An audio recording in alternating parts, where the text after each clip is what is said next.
We're talking about the nature of time, the most familiar and the most mysterious quality of the physical universe. There is nothing that we experience that does not take place in some duration of time. So if you can understand time, you're on your way to understanding reality.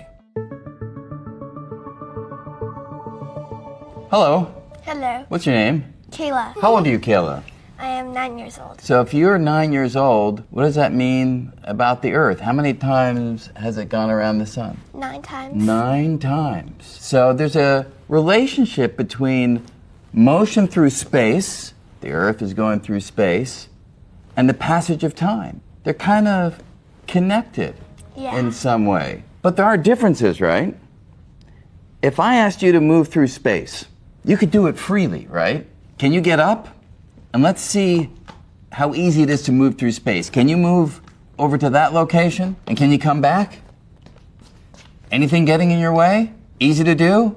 Yep. If I were to ask you to sit perfectly still in space, can you do that? I mean, hold perfectly still.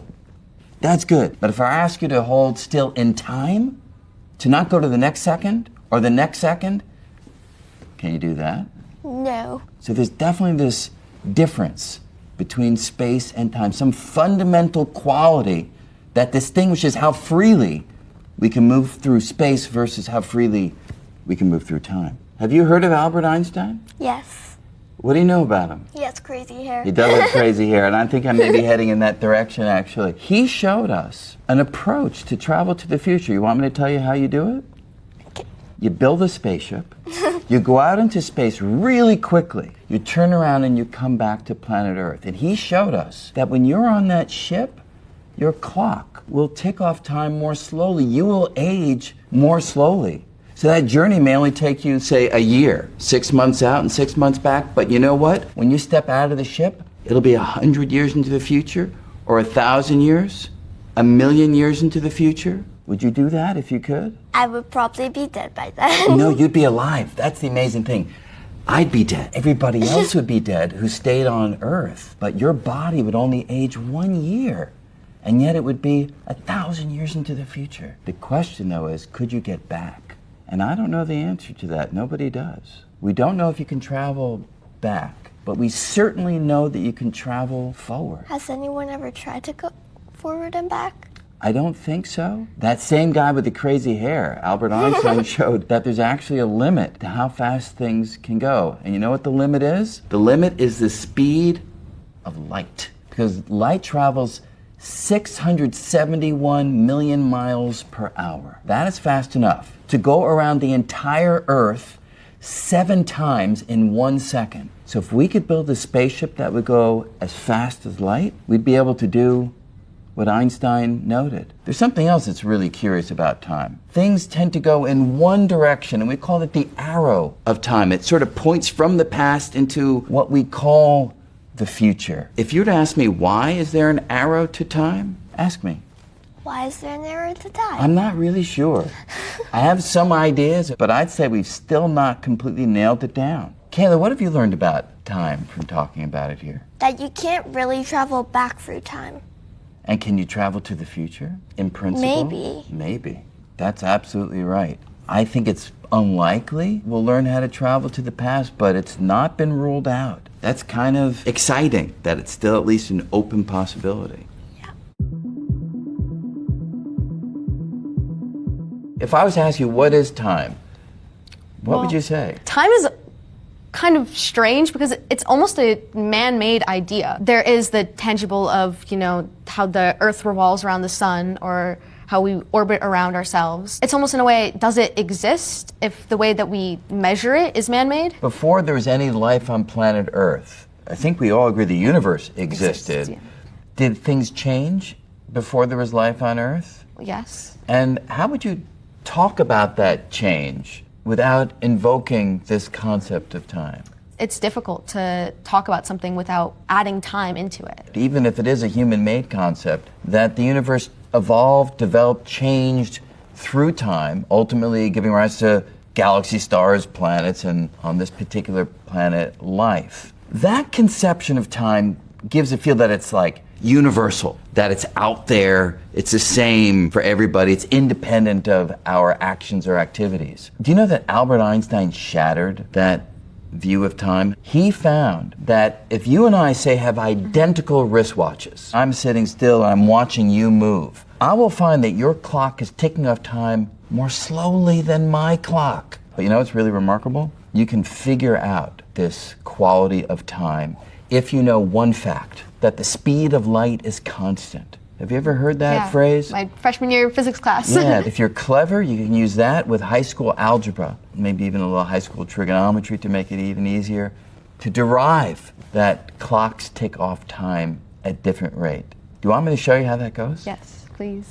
All right, so to figure out the effect of motion on time, I'm going to use a really simple clock. It's called a light clock. It's two mirrors that are facing each other, and what we do is we have a little ball of light called a photon, right? That goes up, hits the top mirror, then comes back down and hits the bottom mirror. And every time it does that, it go tick-tock.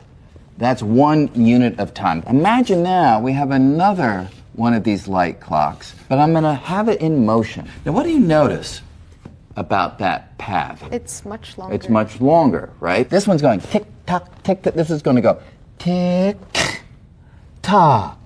In fact, we can figure out the ratio. Let's consider time on the stationary clock compared to time on this moving clock. Well, that ratio is going to be the ratio of the lengths. Then this will be given by D over L. More time on the stationary because it's longer distance on the moving clock. Well, this length over here, that's the same as this L over here, right? So we want D over L. Now, you may have recalled that in trigonometry, there's a name for L over D. Sine of theta.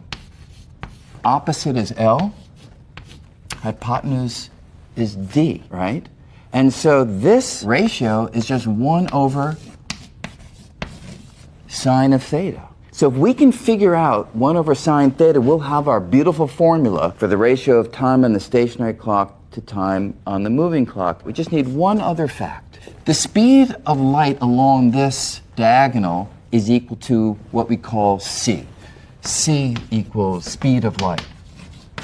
But in order for this ball of light to hit that point on the mirror, the component of the speed of light in the horizontal direction better be keeping perfect pace with the speed of the clock itself. So let's assume that this clock is moving in this direction with the speed equal to v. So c times cosine theta must be equal to the speed of the clock in motion. And from this we learn that cosine theta is equal to v over c.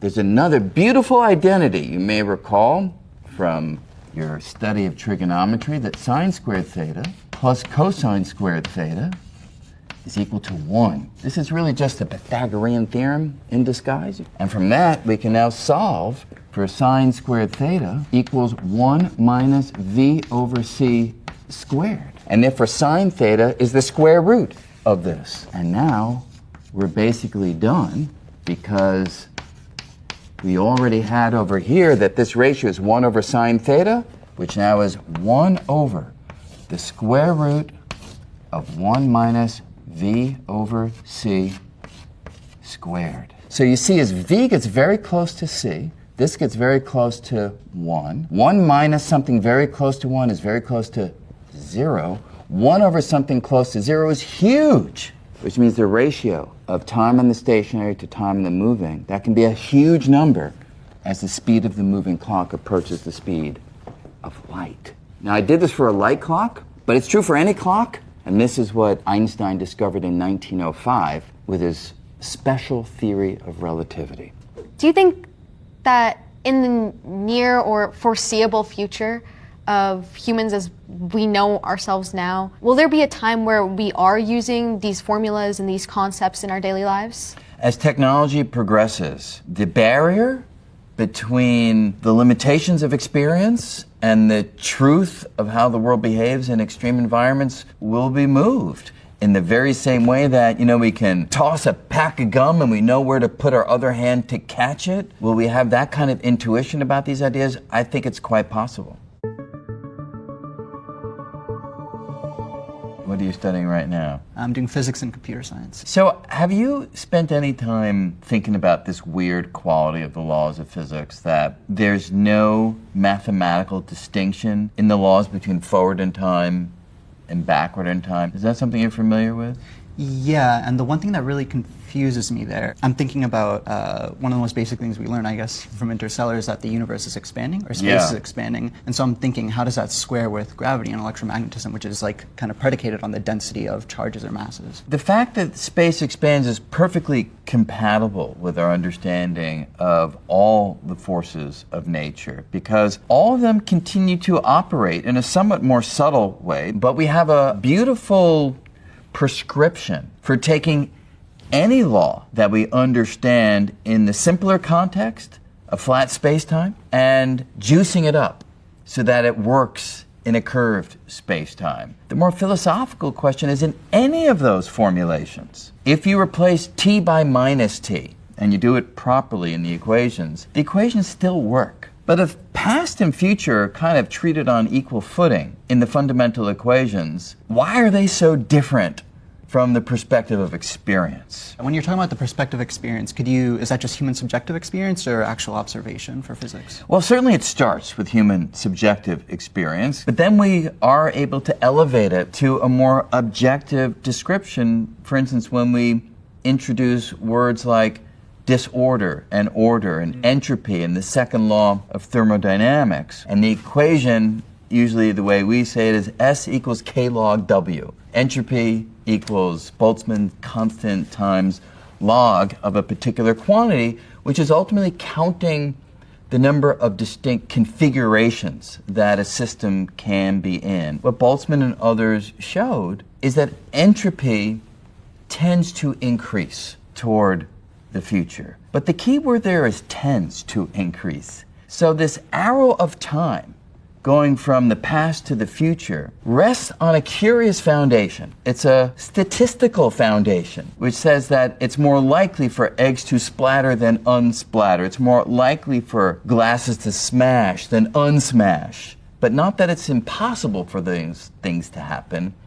You just have to wait a really long time for there to be a reasonable chance of it ever taking place. When you said that, it's more likely for an egg to smash or for glass to smash, and that's probably because there's so many atoms, so much stuff going on. Yes. But I'm thinking, if we zoom in on like a single thing, I guess, do we have variations that are extremely unintuitive because, things can happen in a way that isn't the statistical average? If I take a film of that electron, and it's a little fanciful to describe it that language because you know about quantum mechanics and so forth, but I take a film of a little particle moving around, and I show you that film, you'll be really hard-pressed to determine whether I've shown you the film running forward in time or whether I've shown you the film going in reverse time. If I had 2 or 3 or 4 or a gazillion particles into the mix, then it will be much easier for you to determine whether the film is going forward in time or backward in time. But order and disorder don't have much meaning if there's only one particle. And that's why the fundamental laws don't draw a distinction, but the macroscopic experience does. But it raises a key question. Where did the order of the egg come from? If everything goes toward disorder, how did I get this orderly collection of atoms called an egg? Well, you probably would say from a chicken. But then I say to you, where did the chicken come from? And you'd say from an egg. But there's actually some real insight we can draw from this, because if we keep going back with the chicken and egg story, we'll go back through the evolutionary lineage of life. We'll go back to early moments of the sun and the galaxy and ultimately the universe, each step taking us to greater and greater order. So we believe that the ultimate source of order is the Big Bang itself. Highly ordered beginning called the Bang. And we have been living through the degradation of that order ever since. We still don't really have a solid explanation for why the Big Bang had to be or was highly ordered. At the moment, it's really a deep assumption. Back with Einstein, we wondered, does time change with speed? And that's another change with that before we didn't think possible, but I guess we found out eventually. Some of the fanciful ideas, I guess there's a tiny sliver of hope. Yeah, not only did we find that time changes with speed in special relativity, but we also found that time changes with gravity. Einstein showed that the rate at which a clock ticks slows down based upon the stronger gravitational field or gravitational potential actually that it is experiencing. I think you mentioned Interstellar before. Yeah. Do you remember the scene in Interstellar? They're going to a planet that's near a black hole. They go down to the planet and they spend just a couple hours there, but when they go back to the ship, it's 23 years later on the ship because time is elapsing slowly near the strong gravitational field, comparatively quickly far away. And that's not science fiction. That's actually how time behaves. I've always heard people say, oh, general relativity, it might not seem applicable, but, GPS, due to satellites, we could synchronize those clocks by accounting for relativity. Well, but that's even a really, really good point. The GPS would become completely inaccurate in a very short period of time if the satellites weren't taking account of, or the software wasn't taking account of the fact that time elapses differently for the clocks on the satellite compared to the clocks down here on Earth. So we walk around with general relativity in our pockets, even though most of us perhaps don't really know that. Have you started any projects yet, or that's... I'm just starting one right now. What's it on? I'm trying to figure out how stars in the galaxy are moving based on what they're made of, which is interesting. Oh. Clearly time comes in to what you're doing. To what extent do you have to grapple with some of the subtle features of time? Yeah, with my research in particular, I really want to know what happened in the past and what happened in the future, but you only get a single snapshot when you look up at the night sky. Right, but if it's sufficiently far back, you're... Right, and so we can learn a lot by looking at other galaxies and seeing what they were doing in their present, I suppose. Yeah. Just figuring out what's going to happen next is part of the issue. And that's looking into the future, I suppose. And so have you taken general relativity? Are you taking that now, or? I took a course on general relativity, yeah. But you learned about black holes? And Sure. One of the weird things and wonderful things about wormholes is that they are tunnels, if you will, shortcuts from one point in space to another point in space.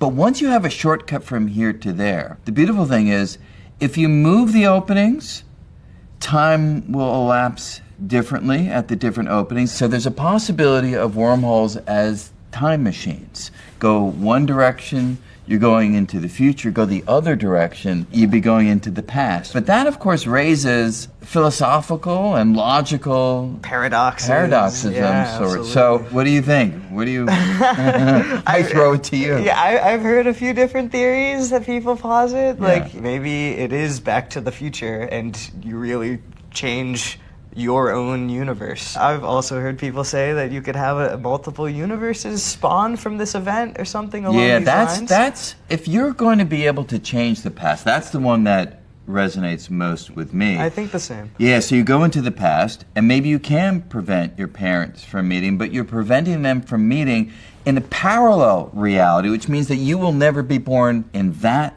reality, but the origin of your birth is still completely understood. It was in the universe from which you originated. Another one that's more subtle is the laws of physics may prevent you from interceding. Right.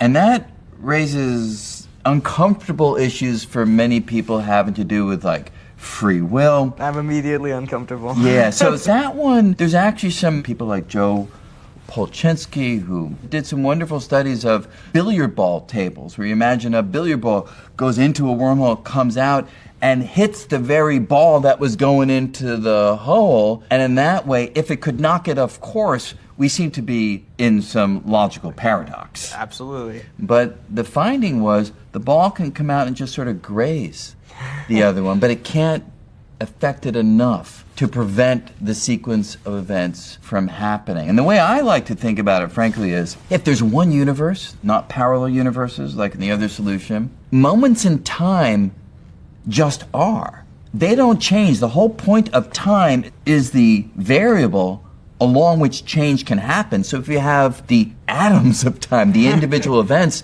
there's no conception of them changing. So whatever collection of influences were in play that allowed your parents to meet, they will always be in play because you were always part of that moment. Do you think travel back to the past is impossible because of a deep physical, like mathematical reasoning, or just because of all of these problems that you've been talking about? I suspect that when we fully understand the mathematics of the final physical laws, if we ever come upon them, I think there's going to be something built in that prevents this kind of free travel to the past. But sometimes I wonder if that's just coming from a more emotional place where I sort of want the world to be safe from these kind of paradoxes. So what's pretty clear, based on any of the hypothetical proposals for traveling to the past that have come out of physics, you can't travel to a moment in the past before the first time travel machine is built. Sure. You know, the twin paradox. Yeah, sure. Where, you know, you fly off, looks like you're moving fast, but to you it looks like the other guy's moving fast. Yeah. So who actually ages more, who ages less? Yeah. A resolution I've heard is that because you have to be going away and then coming back, you had to accelerate at some point, and this breaks the ambiguity. Yeah. What if, say, the universe isn't flat? What if the universe is curved? And you go off in one direction, and then you come back in the same direction, you pass by the Earth. Who's older then? Yeah. Do we have an answer? Yeah, we do have an answer. So the simplest version of that is, imagine that the universe has the shape of a donut. Imagine I'm on the circular part of this donut universe. All right. And imagine I turn on two laser beams, sending a beam of light going to my right and to my left. Then these beams will go around the entirety of space, and they'll both come back, and at some point they will hit me. Imagine they hit me at the same moment from my perspective. Now imagine someone's moving relative to my frame of reference, say to my left. They do the same experiment. They fire the beam of light left and right. Notice that the beam that they fired to their left will have to travel farther to reach them because they're moving away from it. Whereas the beam that they fired to their right will not have to travel as far because in some sense they're moving toward it. The two beams of light will not hit that moving observer at the same moment. To you or to them? To them. Wow. Which means that there's a preferred frame of reference in this universe. Everybody is not on equal footing as they are when we teach to freshmen the special theory of relativity. That's right, exactly. Me, for example. No, everybody else is moving relative to me, and it's real motion. So everybody else will be like the moving twin. They will be younger, and I will be older. And when you think about past and future on a cosmological scale, there was a long period when there were no human beings in the universe. The fact of the matter is, there will be these two long stretches with our presence being sort of a flicker in between. Does that thought inform anything about how you live in your brief flicker within that brief flicker? I rage against thinking like that. Too defeatist? Too defeatist. Yeah, I think that's the perfect way to put it. Yeah. Because it might be a brief flicker on a single mote of dust floating in a cosmic eternity. Yeah. But it's everything. Yeah. There's nothing else that I'll ever experience. And so in a way, there's nothing else to me. Yeah. There's an eternity, but I'm never going to see it. I'm never going to feel it. It can be debilitating to imagine an eternal future of sort of nothing, where none of what we do sort of persists. On the other hand, if you flip your perspective around and say, how remarkable is it that we have this brief moment that allows us to think and feel and love and explore and illuminate. Wow! How wonderful is that? Yeah.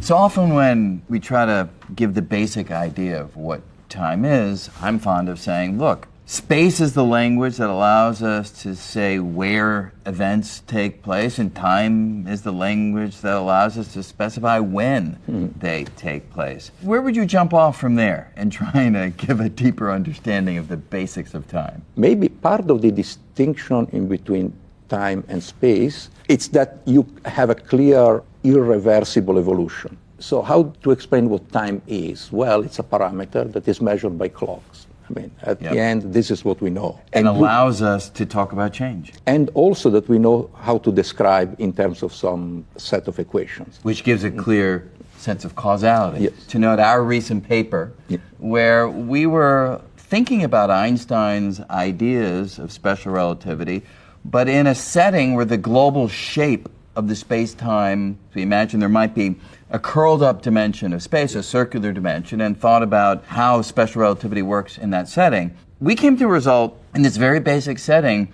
You can send signals into the past, not in a way that will violate causality. Did that surprise you, that by going from the usual topology that doesn't have a closed part of space, but making that one change, you could have this radical impact? I found quite surprising that you could have this exotic behavior of signal propagation in a system that was extremely simple, totally classical. There was nothing weird except one dimension that was compactified, was identified on a circle. Actually, even the standard vanilla causal structure of special relativity may give some very unexpected behaviors when you combine it with other simple modifications of just the flat space-time. And the beauty of it is, it's not like there is some high-powered mathematical methodology. Straightforward algebra that a high school kid would know is all that you need to extract these unusual results. And they were unusual because even if you do not violate causality, we discovered that a fast-moving observer, that could be us on a rocket, could send signals very far and then back in a very small time. And so the old idea that, of course, we always hear about, that if we ever make contact with extraterrestrial life, they're far away, we can't really have a conversation because we'll say hello, and then like 10,000 years or 100,000 years later, they'll answer us because it'll take that long for the signals. But at least in this setup, which we don't know is true of our universe, but if it were, then you could have a real-time conversation over arbitrarily large distances, which is... So that was unexpected. Yeah. And so that shows how even ideas that seem to be well settled and well understood have surprises. Like, why didn't Einstein realize this? Yes. Yeah, maybe the idea of living on a subspace, of being confined in this extra dimension on a surface may have been looked exotic, but definitely did not look exotic after the 1990s. Many people have begun thinking about the possibility that space and time may be so-called emergent quantities, that they're not as fundamental as perhaps Newton or Einstein would have thought. Where do you stand on that idea? It seems not unthinkable. Saying that something is emergent will make full sense only when we have some concrete model in which space and time emerge and in which we make sense of this non-space, non-time description of a theory. I don't know if we are still at the stage in which I would say we begin to understand this scenario, because often I tell my students the greatest scientific revolution has been not in the 20th century. It has not been quantum mechanics, nor general relativity, nor special relativity. It has been the passage from qualitative description of nature to a quantitative one. When you pass from asking how to how much, then you understand something. And who do you credit with that? Is that Newton? Do you go Newton or a little bit below? Do you I Galileo, would say or? Galileo, Newton. Of course, the completion of this idea is Newton. One of the things that relativity also sheds a light on is what